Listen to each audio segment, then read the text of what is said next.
Alright, time for another Draft Science. Well, on YouTube. Draftphysics.com is a website, debatephysics.com. But there won't be any debate. Okay, so here we go. So this is really relevant to the whole momentum versus kinetic energy, and he just says this stuff as if they proved it somewhere, that they measured it with something, that somehow they know there's this truth, and it's just really bad physics, in my opinion.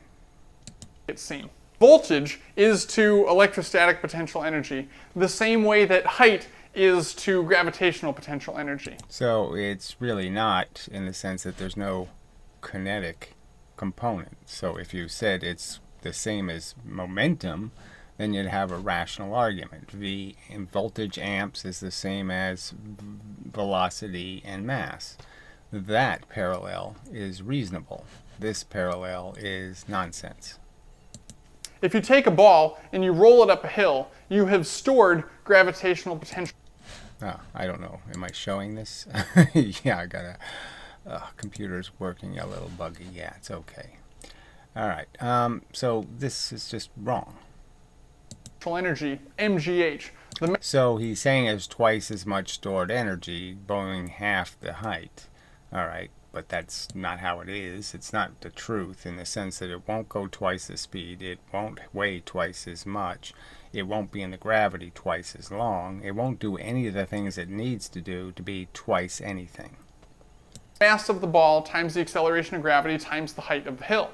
Right, and it's, who cares? The height doesn't tell you how much gravity you're going to be influenced by. The time tells you that, and you haven't created enough time for the object to fall. It needs to fall twice as long in the gravity. It needs to be in the gravity twice as long to acquire twice the force. It won't do it, and it's just wrong. It's wrong, wrong, wrong, wrong.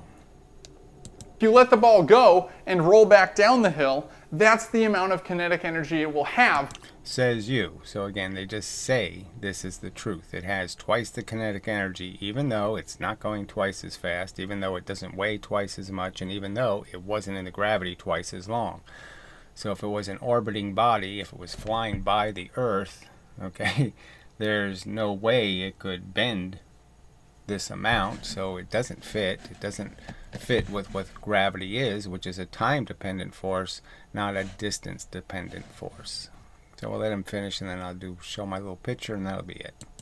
As it rolls away. If you take the same ball and you roll it up a hill that's twice as tall, you will have stored twice as much energy in that ball. So while meters, the height of the hill, isn't literally a unit of energy, you can say that the amount of gravitational potential energy that you're storing is directly... So, and you're not storing it, okay? It's as if there was a rain, okay? You're putting it in a stream, okay? So you're taking a boat on the side of the shore, and you're saying the boat has potential energy. Well, it doesn't have anything, okay? It's a boat sitting there doing nothing.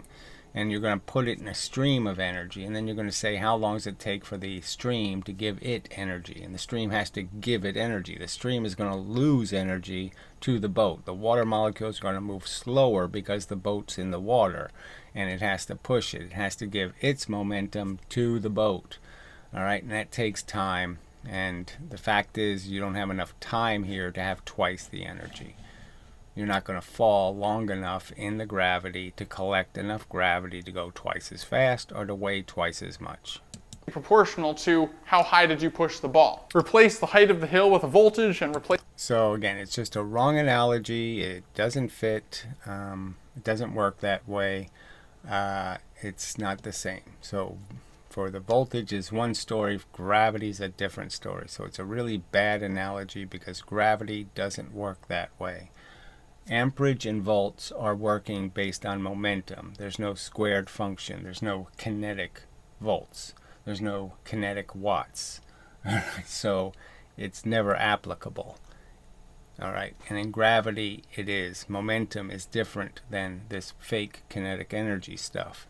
And if you want to double the momentum, you have to go 4 times higher. So we'll do that part real quickly and then call it a video.